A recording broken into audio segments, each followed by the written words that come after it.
Bienvenue dans les contes originaux pour enfants de Emma. L'étrange affaire des couleurs disparues de Coco.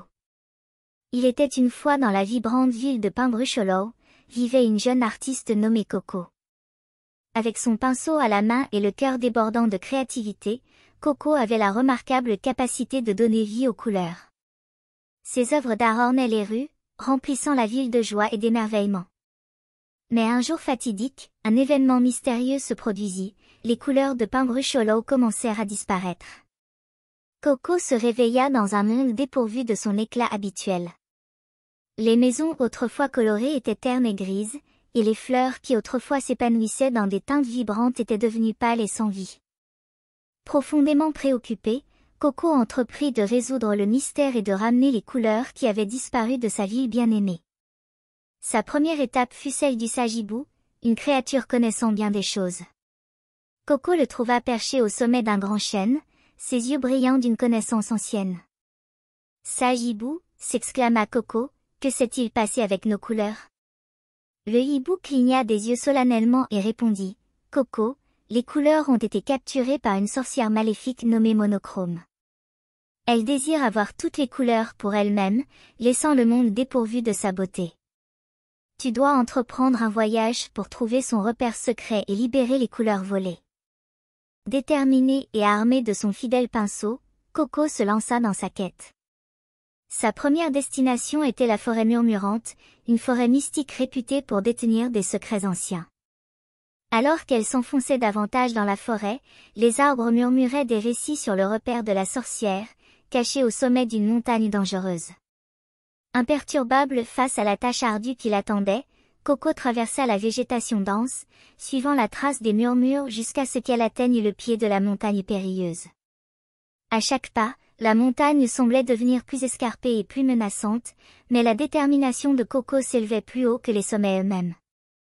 Alors qu'elle montait, le vent hurlait et des bourrasques glaciales s'agrippaient à son manteau.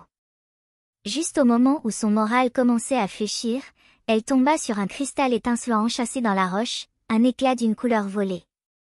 Le cristal murmura, « Aie confiance, jeune artiste, car ta créativité est une force qui peut surmonter toutes les ténèbres. » Encouragée par les paroles du cristal, Coco continua son ascension.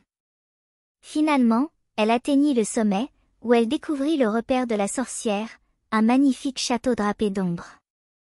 Elle prit une profonde inspiration, poussa les portes et entra dans la pièce faiblement éclairée. Là, au cœur de la pièce, se tenait la sorcière Monochrome, ses yeux gris perçants et son sourire maléfique. « Tu oses me défier, petit artiste ?» lança-t-elle avec mépris.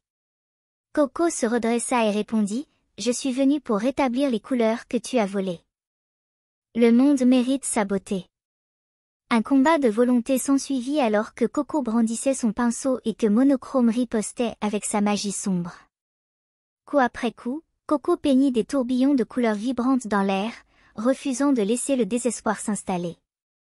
La pièce se remplit d'une gamme éblouissante de teintes, repoussant la morosité oppressante jetée par la sorcière.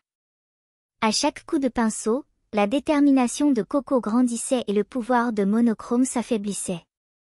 Finalement, avec un dernier élan de créativité, le pinceau de Coco libéra une vague de couleurs éclatantes, engloutissant la sorcière.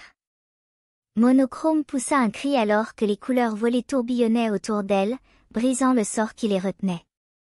Au retour des couleurs à Pembrokeshire, la ville explosa de joie. Les maisons s'épanouirent dans des teintes vivantes, et les fleurs dansèrent à nouveau dans des nuances rayonnantes. Coco avait non seulement restauré les couleurs, mais avait également libéré la sorcière de son existence monochrome. Monochrome, désormais transformée en une figure repentante, s'approcha de Coco. « Merci de m'avoir montré la beauté dont j'avais perdu de vue, » murmura-t-elle.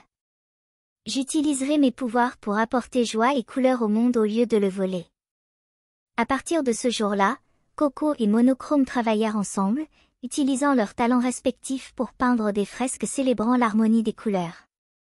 Pembrokeshire devint un phare de créativité et d'unité, rappelant à tous ceux qui traversaient ces rues que la beauté peut être trouvée même dans les moments les plus sombres. Ainsi, le courage et la créativité indéfectibles de Coco ont non seulement sauvé sa ville, mais ont également enseigné à tous le pouvoir de l'imagination et la magie transformatrice des couleurs. Merci d'avoir écouté cette histoire. À bientôt pour d'autres contes originaux pour enfants d'Emma.